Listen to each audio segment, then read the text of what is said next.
படத்தை பார்க்கறதுக்கு 1700 எதுவும் கொடுக்குறாங்க சார். ஒரு படத்தை பார்க்கறதுக்கு ஒரு மெம்பருக்கு வந்து 1700 சரிங்களா?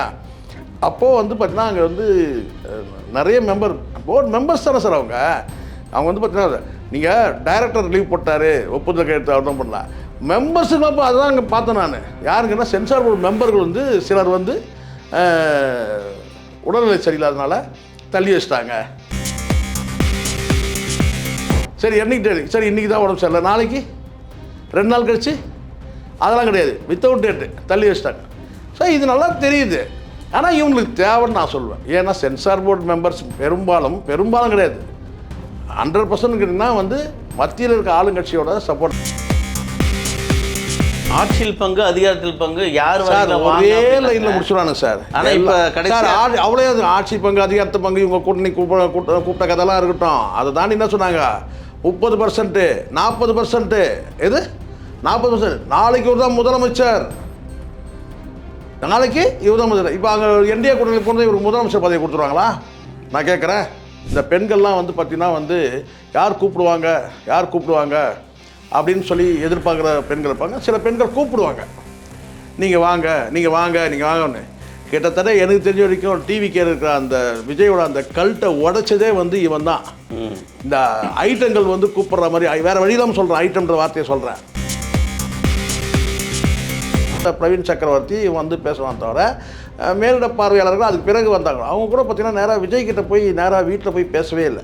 யாராவது விஜய் வீட்டுக்கு போனாங்களா? பேசலை.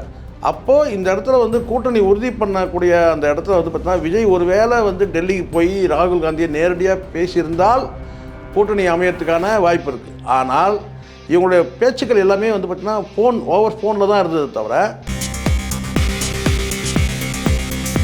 மற்ற கட்சியில் போனால் ஒரு வட்டச்செயலர் பதவி கிடைக்குமா? திமுக போனால் ஒரு வட்டச்செயலர் பதவி வாங்குறது கஷ்டம் சார்.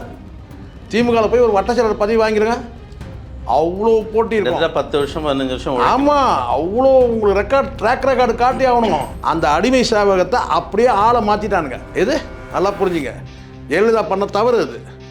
அறிவார்ந்த கூட்டத்தை உருவாக்காமல் அடிமைகள் கூட்டத்தை உருவாக்குறதுனால அந்த அடிமைகள் எல்லாம் இப்போ என்ன கேட்டால் ஆளை மாற்றிட்டான், தலைமையை மாற்றிட்டான்.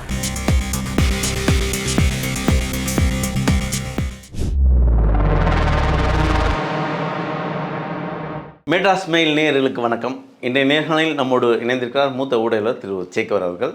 வாருங்கள் பேசுவோம். வணக்கம் சார். வணக்கம் சார். வணக்கம். ஜனநாயகன் மறுஆய்வு குழு இன்றைக்கி மீண்டும் தடை செய்யப்பட்டிருக்கு, தள்ளி வச்சுருக்காங்க. அதே சமயம் நாளை விஜய் அவர்கள் டெல்லி சிபிஐயில் ஆஜராகணும்.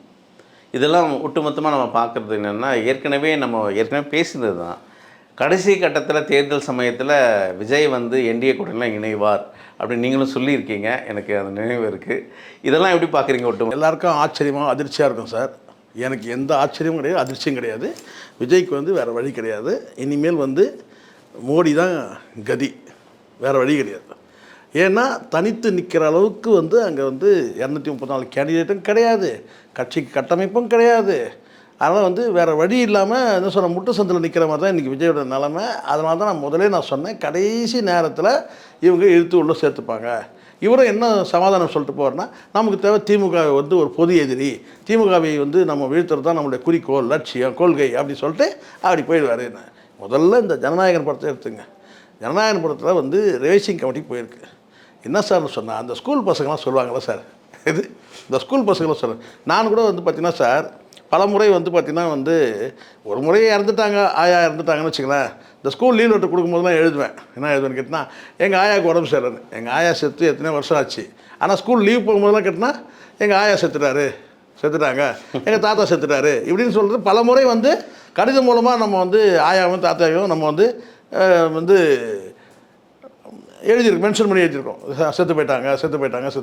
எங்கள் ஒரு தடவை கேட்டாங்க, ஒரு 10 தாத்தா ஏப்பா இப்போதானப்பா அதான் சொல்கிறேன், ஏப்பா இப்போதான் தான் உங்கள் வீட்டாண்ட ஒரு பாடி பார்த்துன்னு. அது எங்கள் பெரியப்பா, அது எங்கள் பெரியப்பான்றா. இல்லைடா இது எப்படா நிறைய தடவை அந்த மாதிரி வந்து அதுவும் வந்து நம்ம ஸ்கூல் வீதியிலே இருக்கும். நம்ம வீதியிலே தான் ஸ்கூலுக்கு, வீதியோட கடைசியில் தான் மாதம் ஒரு தாத்தா காலியாக. ஆமாம், இதே சந்து போந்தனா தெரியாது சார். ஊருக்குள்ளே எங்கன்னா அதே வீதியில் தான் ஸ்கூலே இருக்குது. டீச்சர்லாம் கேட்பாங்க, எத்தனை தடவை இவன் என்ன சொல்கிறான் அதுதான். இல்லை எங்கள் வந்து பார்த்தீங்கன்னா அது வந்து எங்கள் அம்மாவுடைய தாத்தா, அப்படி ஒரு கதை சொல்லுவோம். எங்கள் அம்மாவுடைய தாத்தா, இது எங்கள் அப்பாவுடைய தாத்தா அப்படின்னா அந்த மாதிரி இவங்க வந்து பார்த்தீங்கன்னா என்னடான்னு கேட்டால் அது மட்டும் இல்லை சொன்னா என்ன எழுதும், ஐ ஆம் சஃபரிங் ஃப்ரம் ஃபீவர் அப்படி தானே எழுதும். ஐ ஆம் சஃபரிங் ஃப்ரம் ஃபீவர் அப்படின்ற மாதிரி ஒரு சில வார்த்தைகள் போட்டு நம்ம எழுதுவோம். அது மாதிரி இந்த இப்போ இந்த ஜனநாயக படத்துக்கு என்ன ரிவைசிங் அப்படின்னு கேட்டால் 3 பேருக்கு உடம்பு சரியில்லை, 3 பேருக்கு விஜய்க்கு எப்படி தொங்க விட்றானுங்க பாருங்க. இல்லை நீங்களே பாருங்க சார், இது ஒரு ரீசனா சார்? இது ஒரு சென்சார் போர்டில் கமிட்டியில் குறிப்பிட்ட நம்பர் தான் இருப்பாங்களா சார்? நீங்கள் வேறு ஒன்று அங்கே எவ்வளோ கிட்டத்தட்ட வந்து இது எப்படி முதல்ல அந்த சென்சார் போர்டு எப்படி தெரியுங்களா நமக்கு? அது வந்து ஒரு படத்தை பார்க்கறதுக்கு 1500 ரூபாய் எதுவும் கொடுக்குறாங்க சார். ஒரு படத்தை பார்க்கறதுக்கு ஒரு மெம்பருக்கு வந்து 1500 ரூபாய், சரிங்களா? அப்போது வந்து பார்த்தீங்கன்னா அங்கே வந்து நிறைய போர்டு மெம்பர்ஸ் தானே சார் அவங்க வந்து பார்த்தீங்கன்னா நீங்கள் டைரக்டர் லீவ் போட்டார் ஒப்புதல் கையெழுத்து அவர் தான் பண்ணலாம். மெம்பர்ஸுக்கு அப்போ அதுதான் அங்கே பார்த்தேன் நான். யாருங்கன்னா சென்சார் போர்டு மெம்பர்கள் வந்து சிலர் வந்து உடல்நிலை சரியில்லாதனால தள்ளி வச்சிட்டாங்க. சரி என்னைக்கு சரி இன்றைக்கி தான் உடம்பு சரியில்லை, நாளைக்கு 2 நாள் கழிச்சு அதெல்லாம் கிடையாது, வித்தவுட் டேட்டு தள்ளி வச்சிட்டாங்க. ஸோ இது நல்லா தெரியுது. ஆனால் இவங்களுக்கு தேவைன்னு நான் சொல்லுவேன். ஏன்னா சென்சார் போர்டு மெம்பர்ஸ் பெரும்பாலும் கிடையாது, 100% கேட்டிங்கன்னா வந்து மத்தியில் இருக்க ஆளுங்கட்சியோட சப்போர்ட். இப்போ இதே வந்து மத்தியில் வந்து கூட்டாட்சி இருந்துன்னு வச்சுங்களேன், திமுக வந்து பார்த்தீங்கன்னா 10 அமைச்சர்கள் இருக்காங்கன்னா அவங்க ரெக்கமெண்டேஷனில் அதில் இதில் போட்டு எனக்கு சென்சார் போர்டில் திமுகவை சார்ந்தவர் கூட இருப்பாங்க. இப்போ நடக்கிறது முழுக்க மத்திய பாஜக ஆட்சி. ஸோ மத்தியில் வந்து பாஜகவை சார்ந்தவர்கள் இவங்க தான் அங்கே மெம்பராகவே இருக்கிறாங்க. எனக்கு தெரியும், என் நண்பரே ஒருத்தர் இருக்கார் மெம்பராக இருக்கிறார் அதில். அதனால் அவர் ஃபுல் டீட்டெயில் கேட்டால் அவரே சொல்கிறாரு.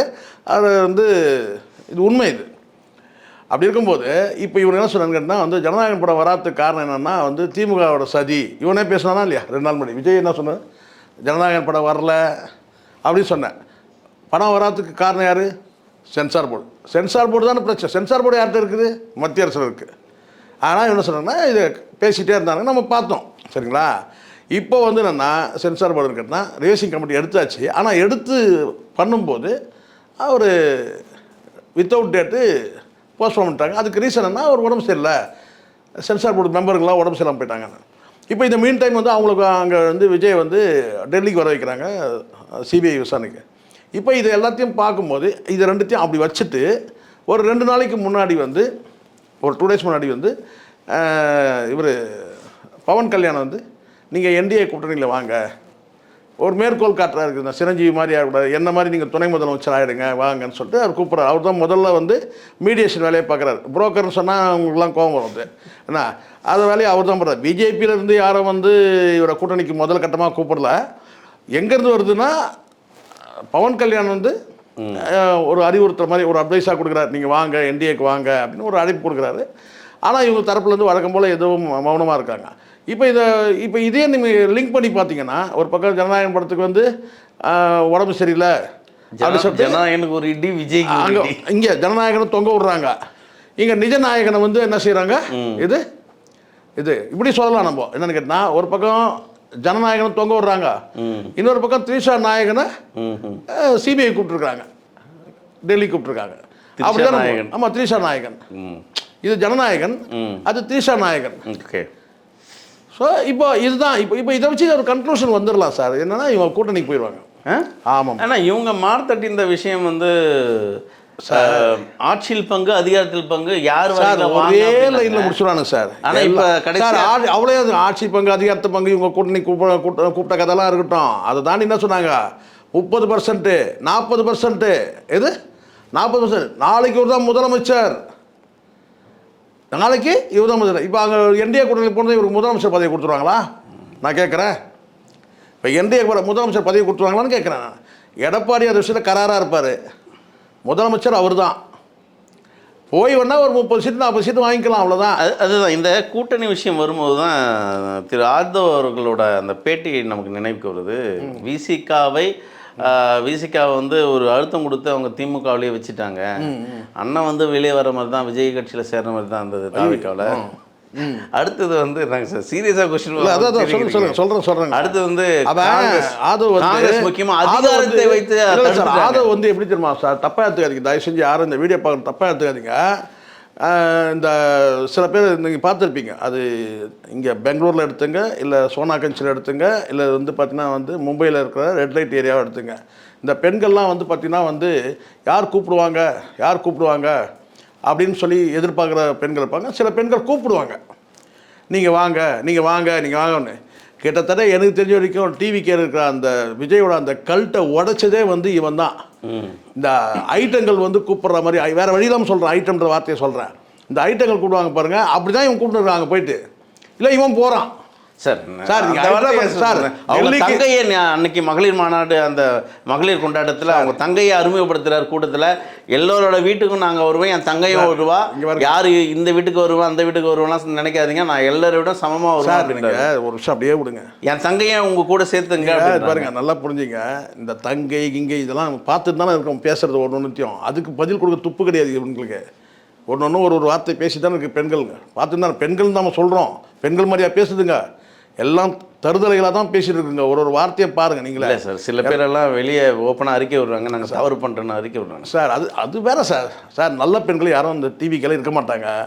கல்யாணம் ஆகணும்னு நினைக்கிறவங்க, நல்லபடியாக போய் கல்யாணம் பண்ணி புருஷன் கூட போய் வாழணும்னு நினைக்கிறவங்க யாரும் வந்து டிவிக்கெல்லாம் இருக்க மாட்டாங்க. லிஸ்ட்டு எடுத்துங்க, பெரிய லிஸ்ட்டு வருது. அது இது நல்லபடியாக கல்யாணம் ஆகணும் சார். போக பார்த்தா தாவேக்கால யார் பெண்கள் இருக்காங்களோ சார் கல்யாணம் ஆகாதுன்னு சார். உண்மை சார் இது. இப்போ என்ன தெரியுங்களா, இப்போ வந்து என்னென்னு ஒன்றும் இல்லை சார். இப்போ உதாரணத்துக்கு வந்து இப்போ இந்த 16 வயதில் படம் பார்த்தீங்களா? ஆமாம். நீங்கள் எங்கேயோ ஒரு கேள்விக்கு எங்கேயோ வந்துட்டீங்க, இருந்தாலும் சொல்லிடுறேன் நான். சரி 16 வயதில் படத்தில் வந்து பெண் பார்க்கறதுக்கு வருவாங்க. அப்போ ரஜினி வந்து அதை கெடுத்து விடுவார்.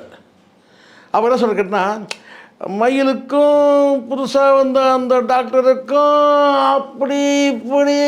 ஆனால் நீங்கள் எதுவும் தப்பாக நினைக்கிறீங்க. அப்படி ஒருத்தர் வரும்போதெல்லாம் கேட்டால் கூப்பிட்டு உட்கார வச்சு பீடியை பிடிச்சிட்டு, ஒன்று நல்ல பொண்ணு தான், மயிலுக்கும் புதுசாக வந்த டாக்டருக்கும் அப்படி இப்படின்னு ஒரு மாதிரி இழுத்துன்னு போய் சொல்ல. அந்த மாதிரி தான் இப்போது எப்படி ஆயிடுச்சுன்னு கேட்டிங்கன்னா, வந்து ஒரு பெண்ணுக்கு வந்து கல்யாணம் ஆகக்கூடாது, இல்லை கெடுக்கணுன்ற எண்ணம் புத்தி உள்ளவங்களுக்கு என்ன செய்வாங்கன்னு கேட்டிங்கன்னா, யாருங்க பொண்ணுன்னு கேட்டீங்கன்னா, அண்ணா பொண்ணு இன்னாருடைய பொண்ணுங்கன்னு கேட்டா, அந்த பொண்ணை கல்யாணம் பண்ணுறீங்க அண்ணா, அந்த பொண்ணு டிவிக்கேல மெம்பருங்க.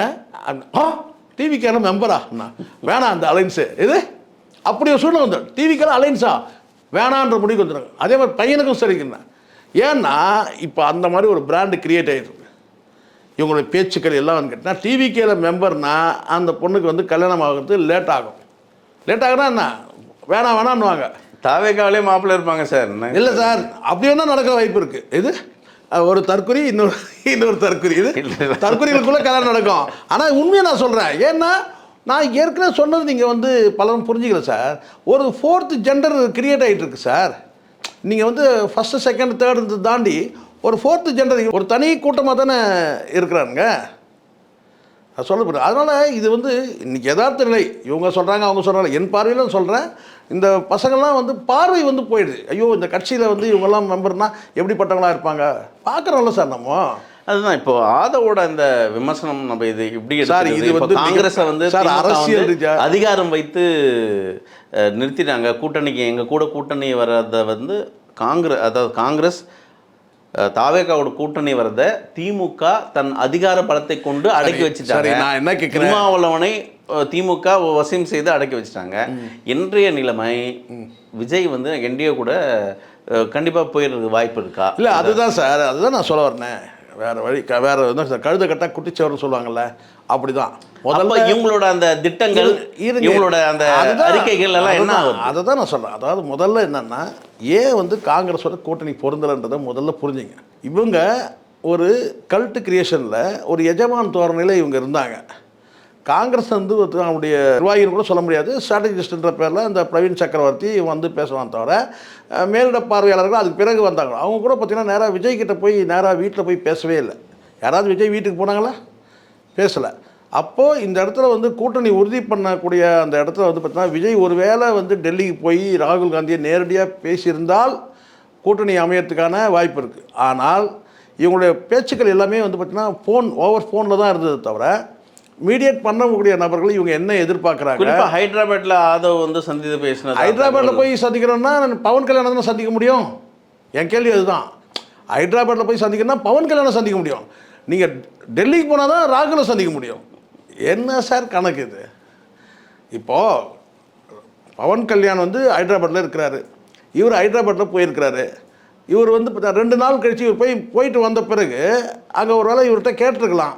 என்ன கேட்டிருக்கலாம்னா, என்னங்க நீங்கள் வந்து என்டிஏ கூட்டணிக்கு வாங்கன்னு சொல்லி ஆதவ் கிட்ட கேட்டிருந்தா கூட ஆதவ் என்ன சொல்லியிருப்பான், இல்லைங்க அது எங்கள் தலைவர் தாங்க முடிவு எடுப்பார், எங்கள் தலைவர் பிடிவாதமாக இருக்கிறாரு, ஆனால் வந்து கதாநாயகனாக தான் ஆவார், அவர் வந்து அமெரிக்க மாப்பிள்ளை இல்லை இந்த பக்கம் வந்து என்ன சொல்கிறது இந்த வேறு துணை கதாபாத்திரம் டாக்டர் ரோல் இந்த மாதிரிலாம் நடிக்க மாட்டாருங்க, கதாநாயகனாக நடிப்பார், அது மாதிரி முதலமைச்சர் ஆகிடும்னு நினைக்கிறாருங்க அப்படின்னு சொல்லும்போது சரி நான் பேசுகிறேன்னு சொல்லி பேசிடலாம். இப்படி தானே ஒரு யூகத்தின் அடிப்படையில் தான் நான் சொல்கிறேன். நீங்கள் ராகுல் காந்தி கிட்ட பேசணும், நீங்கள் டெல்லிக்கு போய் பேசணும் சார். ஹைதராபாத்தில் போய் பேசுகிறீங்கன்னு சொன்னால் அங்கே வந்து பவன் கல்யாண்கிட்ட பேசியிருக்கீங்க, அதுக்கப்புறம் அடுத்து 2வது நாள் வந்து ஆதவ அர்ஜுனா வந்து அந்த 2 நாள் கழிச்சு இங்கே வந்த பிறகு பவன் கல்யாண் கிட்ட அறிக்கை வருது.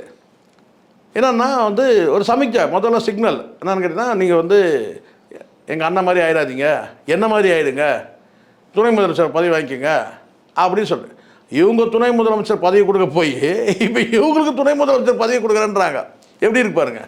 அப்போ இதுக்கு தான் நான் இவ்வளோ இதுக்கு தானே ஆசைப்பட்ட வந்து குமாரான பாலகுமாரான ஏதோ சொல்லுவாங்கள்ல, அதானே அப்படி தானே, இதுக்கு தான் ஆசைப்பட்டான்னு சொல்லுவாங்களே, அந்த மாதிரி தானே இது வந்து இருக்குது. இந்த இடத்துல ஒரு விஷயம் நான் முதல்ல கிளியர் பண்ணிடுறேன் சார். இந்த காங்கிரஸ் கூட்டணி வந்து பார்த்தீங்கன்னா இவங்க வந்து திமுக தரப்பில் மிரட்டி வலுக்கட்டாயமாக இழுத்து போட்டாலாம் கிடையவே கிடையாது. அவங்க இருந்தால் இருங்க போனால் போங்கன்னு ஆகிட்டாங்க. அவங்க பார்த்தாங்க 29 கணக்கு வச்சு இந்த பிளவு இந்த இந்த இந்த பிரேக் அப்படியே கண்டினியூ ஆச்சுன்னா அவங்க 29 அவங்களுக்கு கஷ்டமாயிடும். அதே சமயத்தில் இவங்க மண் குதிரைன்றதை அவங்க பார்க்குறாங்க. ஏன்னா விஜயை பொறுத்த வரைக்கும் ஒரு எனி டைம் ஆக்சஸ் பண்ணக்கூடிய வந்து ஒரு லீடர் கிடையாது. ஒரு என்ன சொல்கிற ஒரு என்ன சொல்கிற ஒரு மந்திர யோகி மாதிரி தான் இது. அப்படியே எப்போ மாயாவி, எப்போ மாயமாவார், எப்போ வந்து மக்கள் முன்னே வருவான்னு தெரியாத ஒரு உலகம். எளிதாக வந்து யாரும் ஆக்சஸ் பண்ண முடியாத ஒரு தலைவராக இருக்கும் போது அது ஒரு பெரிய கல்ட்டுன்னு இவங்க நினச்சிக்கிட்டானுங்க. என்னை கேட்டால் இந்த விஜயோட கட்சி இந்த அழிவுக்கும் இந்த வீழ்ச்சிக்கும் காரணமே விஜய் தான் காரணம்னு நான் நினைக்கிறேன். ஏன்னா நீங்கள் ரொம்ப நாலேஜோட கட்சி நடத்துங்க, இல்லை நாலேஜ் இல்லாமல் நடத்துங்க. ஆனால் இந்த ஆக்சஸ் பண்ணுறதுல வந்து உங்களை நீங்களே வந்து பார்த்தீங்கன்னா தூரமாக விலைக்கு வச்சுருந்த விளைவு மெல்ல மெல்ல ஒரு தவறாக நடக்குது. இதுதான் நான் கேட்கணும். இப்போ ஒட்டுமொத்தமாக எல்லா தவறும் நடந்து இன்றைக்கி வந்து சிபிஐ வந்து கூப்பிட்டு உங்களை வந்து விசாரணை கூப்பிடுது. உங்கள் படத்தை வந்து ரிலீஸ் பண்ண முடியல, நீங்கள் எல்லாத்துக்கும் காரணம் திமுக தான் காரணம், திமுக தான் காரணம், திமுக தான் காரணம், திமுக காரணம் சொல்லிட்டு இப்படியே நீங்கள் சொல்லிட்டு உங்களை ஏமாற்றிட்டு மக்களை வந்து பார்த்தா அட பைத்தியம் எதுக்குறா திமுக வந்து காரணம். இதில் ஒரு கேள்வி, தாவேகா கட்சி யாரோடது? தாவேகா கட்சி இங்கே வந்து விஜயோடதா இல்லை ஆதவோடதா? ஒரு கேள்வி இருக்குது. ஏன்னா இங்கே விஜய் வந்து இதுக்கு தேர்தல் இன்னும் 1 மாத காலம், இன்னும் சில நாட்களே. விஜய் வந்து இங்கே வந்து விஜயோட அந்த விமர்சனங்கள் வந்து வேறு மாதிரி வந்திருக்கு.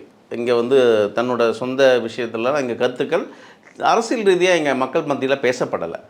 ஆனால் ஆதவ அர்ஜுனா ஒரு தொகுதியை அவர் தீர்மானிச்சிட்டாரோ, ஒரு தொகுதியில் இறங்கி வேலை செய்கிறாரு, மக்களோட மக்களாக இருக்கார்.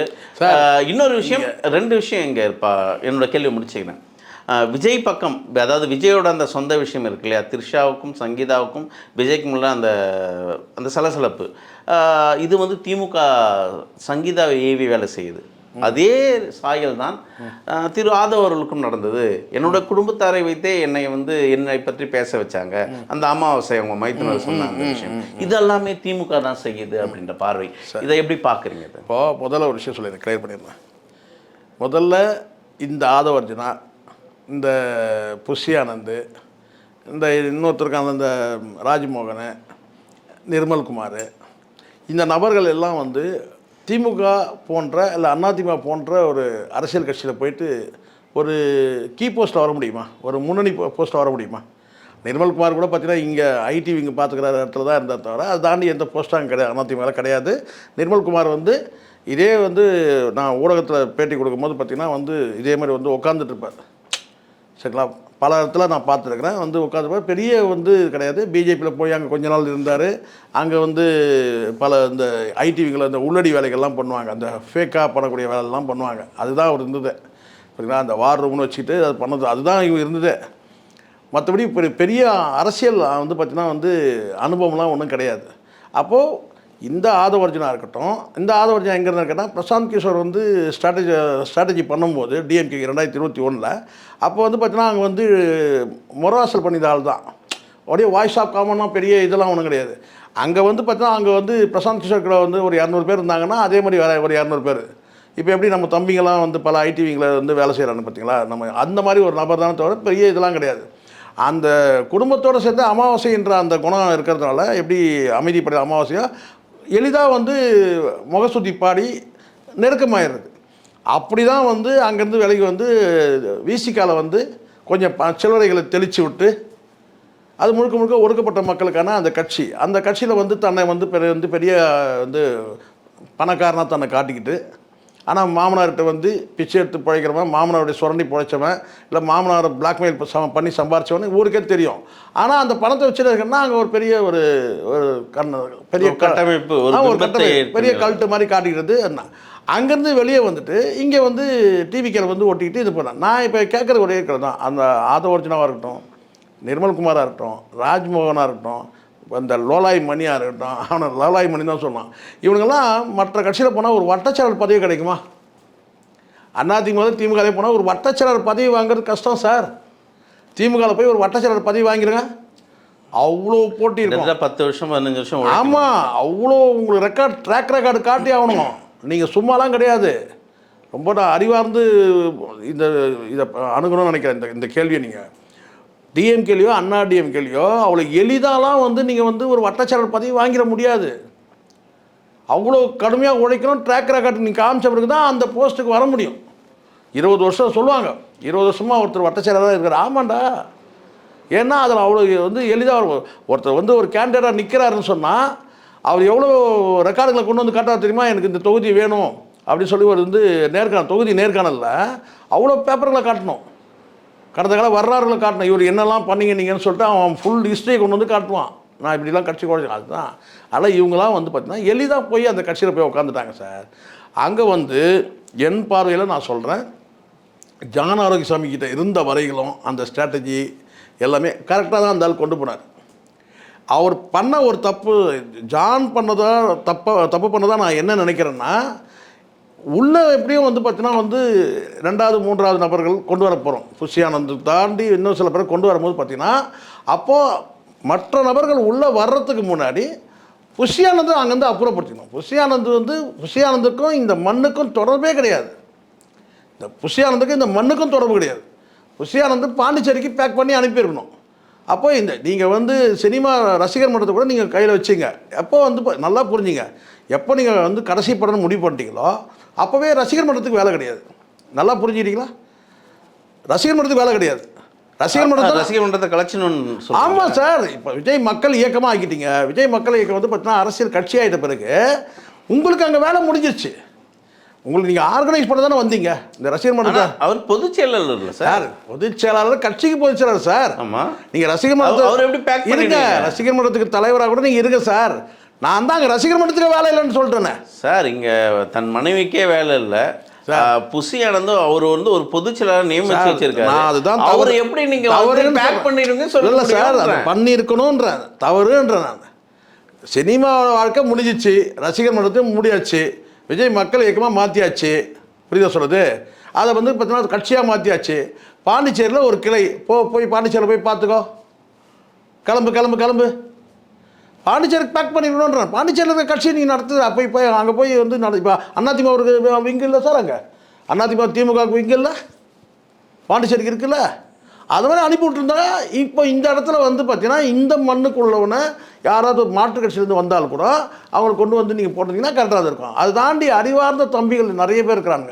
நீங்கள் ஏதோ எல்லாத்தையும் தற்கொலை நினச்சிடாதீங்க, இருக்கிறாங்க. ஆனால் இவங்க செலக்ட் பண்ணது அத்தனையுமே வந்து பார்த்தீங்கன்னா தற்கொலை கும்பலை செலக்ட் பண்ணுறாங்க. எல்லாமே வந்து ஜோடிப்பு. ஒரு காலகட்டத்தில் இப்படி தான் சொன்னீங்க, ஜெயலலிதா தேர்ந்தெடுத்த அந்த மந்திரிகள் எல்லாம் அந்த எம்எல்ஏக்கள் எல்லாம் வந்து அறிவில்லாதவர்கள், அடிமைகளாக தான் அக்மார்க்கு அடிமைகள் சார், சாதா அடிமைகள். இப்போ விஜய் இருங்க, அதனால தான் அதே மாதிரி இருங்க சார், அதனால தான் அந்த அடிமை சேவகத்தை அப்படியே ஆளை மாற்றிட்டானுங்க. எது நல்லா புரிஞ்சுங்க, ஜெயலலிதா பண்ண தவறு அது.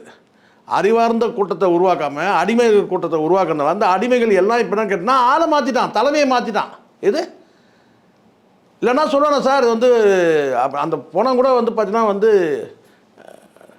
அழுகியிருக்காது. ஜெயலலிதா பணம் கூட அழுகியிருக்காது. மோடி எங்கள் டேடின்னு சொன்னானா இல்லையா? மோடி எங்கள் டேடின்னு சொன்னானா இல்லை சார்? அந்த உண்மையிலே அந்த பணம் உயிர் தெரிஞ்சுன்னா முதல்ல வந்து தொண்டையை பிடிச்சிருக்கோம். யார்? ராஜேந்திர பாலாஜி தொண்டையை பிடிச்சிருக்கோம். கரெக்டுங்களா? சொன்னாங்களா இல்லையா? அப்போனா என்ன அர்த்தம்? அது பொருள் என்ன உங்களுக்கு? மோடி என் டேடி அப்படின்னு சொன்னால் என்ன? மோடி எங்கள் டேடினா என்ன அர்த்தம்? இப்போ புரியுதுங்களா? அந்த சைடில் அம்மான்ட்டிங்க, மோடி எங்கள் டேடி சொல்லலாமா? அறிவுள்ளம் சொல்லுவானா? அப்போ என்ன அர்த்தம்? இனிமேல் எஜமா இவங்க தான் சொல்கிறாங்க அர்த்தம். அது பொருள் அதுதான். நீங்கள் யாராவது தப்பாக புரிஞ்சுக்க போகிறீங்க. பொருள் என்னென்னா இனிமேல் எங்களுக்கு இவர் தான் பாஸு. யார் தான் பாஸு? மோடி தான் பாஸ். ஆமாம், இது வரைக்கும் அம்மா இருந்தாங்க. புரியுங்களா? மோடி எங்கள் டேடி, மம்மி போயிட்டாங்க, இவர் டேடின்னு. இப்போ புரியுதுங்களா? தொடர்ந்து பேசுவோம் சார். என்டிஏ கூட்டணியில் விஜய் சேருவாரா பார்ப்போம். நேர்ந்தவங்களுக்கு மிக்க நன்றி. நன்றி சார்.